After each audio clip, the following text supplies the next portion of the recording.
Welcome back. Naiiyak ako. Anyari? Kahapon lang naka-short ako eh. Diba? Tingnan ko po. Kunin ko yung sasakyan mga dre, no? Nakaparada mga 2 kilometro yung layo mula dito sa amin. Sa part-time ko. Doon ko iniwan eh. Wala na kami papakita sa inyo yung dagat eh. Dagat ng yelo na. Walas teka.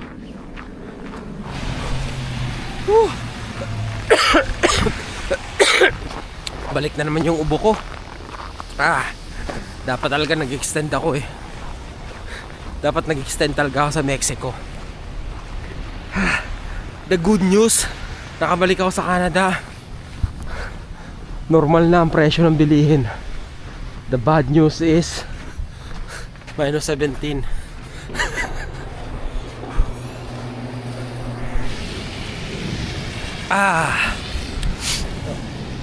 Masarap din mga dre, makakain ng pagkain na pamilyarong lasa. Na inaasahan mo na yung lasa pag binili mo yung pagkain. Kasi sa ano mga dre, no? Sa Mexico, di bumili akong sandwich eh, di ba? Tinanong ako kung spicy ba, di umuo ko. Ano yun mga dre, no? Ham and cheese, okay? Umuo ko spicy. Alam niyo kung anong nakalagay? Yung ano, yung naka-pickled na chile mga dre, no? Talaga maanghang. Bukod pa rin meron pang habanero yata yun eh. Yung ano, medyo maano ka kasi maninibago ka, 'di ba? Pero okay naman kasi anong tawag dito?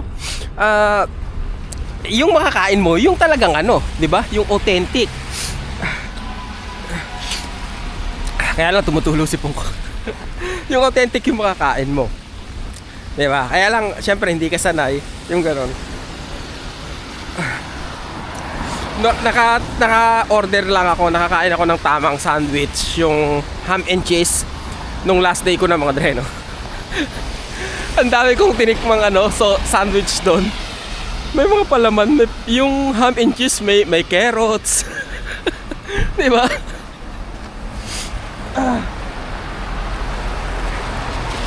God.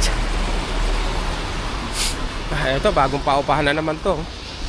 Bagong tayo lang yan mga dre, no? Hindi pa nga ano eh. Wala pang nakatira eh.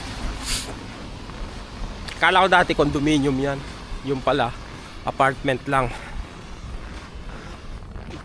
Pero kahit mahal yung bilihin dito sa Montreal mga dre, kahit may inflation pa, kahit gaano kataas tumaas yung mga bilihin dito, mas mahal pa rin sa Mexico.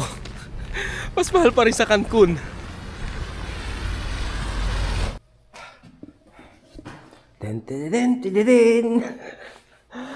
Namiss ko to mga Andre, no?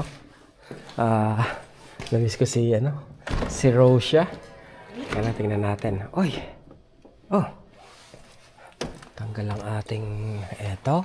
Ilan ang battery natin? Nabawasan ba?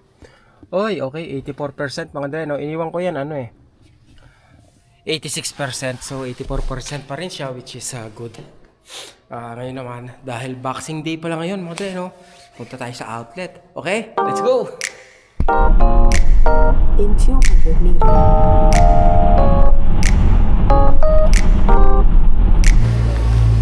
It's beginning to look like Christmas. mas may Christmas pa rito mga dre, no? Sa Canada kaysa doon sa Mexico. What? Sarado pa? They're closed? What happened? Sarado sila? Sarado sila? It's Boxing Day. What? Ay, nakabalik na siya. Nakabalik na pala, galing na. Oo nga eh. Ano ba? Sarado ba sila? Walas na. So magbubukas siya ng alauna mga dre, no? Alas 11 pa lang. Iniisip ko kung uuwi ako o mag Netflix na lang ako dito sa sasakyan. Subukan natin mag Netflix na lang mga dre, no?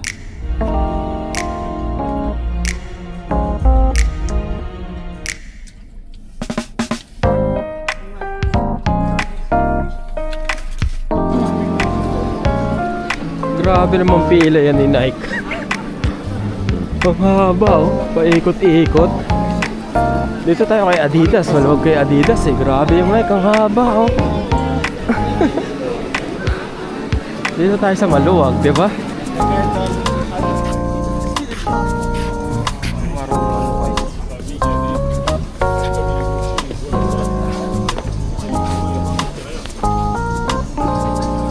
Mura ng sapatos, $70 na.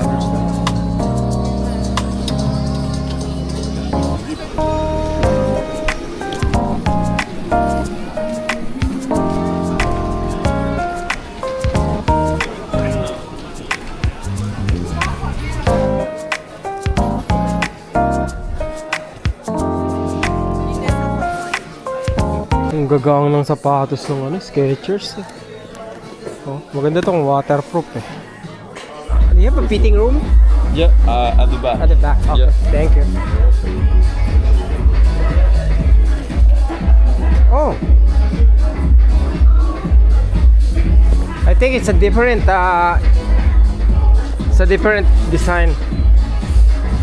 I'm looking for the 6 packet. Palagay ko pinakamagandang gawin nito maglaba.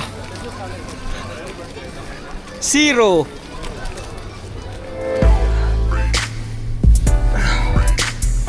Inaabangan ko kasi yung mga dre yung sapatos sa Adidas, yung Samba na original, yung puti yung stripe tapos itim yung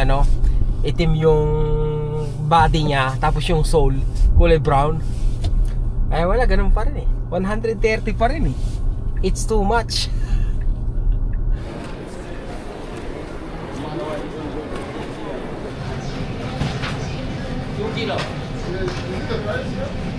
Yeah, 1.5.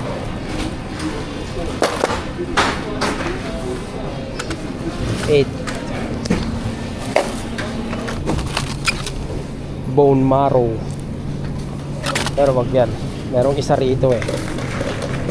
Isang mas okay. Yung pinipili ni ate. Mga buto-buto lang talaga to, no? May mga bone marrow.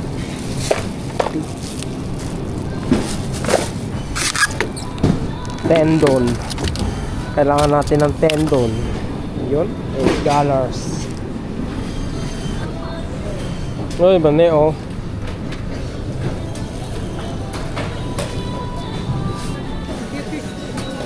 Hindi pa ako nakaka-let go. May $20 pa ako mga bro. O 20 pesos. So friend, can I have a bag? Pili dapat ako ng bagel. Binigyan na lang ako mga dre. Binigyan ako 3 piraso. Para I love you raw. Kasi sa mga bago po sa channel ko, dati po dito ako nagtatrabaho sa Plaza Codinage mga dre, no? At yung tindahan ng bagel na yan, isa sa madalas magreklamo yan tungkol sa tumutulong tubig. Eh ako lang naman palagi yung gumagawa dyan mga dre, no? Best Buy. Pakadaming pera ng tao, di ba? Tignan nga natin. Gusto ko sana yung bagong relos ng Samsung mga dre, no? Yung ganyan. Kaya lang ang problema ko ngayon sa relos ng Samsung na ganito is parang 30 hours na yung pinakamatagal mga dre, no? 30 hours. Yung ginagamit kong relo ngayon, nagpunta ako sa Mexico, 8 araw ako doon. Bumalik ako ngayon dito, nandito na ako sa Montreal. Hindi ko pa rin charge mga dre, no? Hindi ko pala alam kung kung ilang percent na lang. Tingnan ko nga. Pakita ko lang sa inyo, no. Okay. Meron pa rin akong mga dre, no. Hindi ko maalam kung makikita nyo eh. 17% ulit. Yan. Mula nang umalis ako niyan. Anong petsa yun? 17. Ano na ngayon? 26 mga dre, no. Hindi ko pa charge. Kaya I don't think na magpapalit ako ng smartwatch anytime soon. Kasi ang mamahal ng mga relos na to, pero 30 hours lobat na. It's a shame.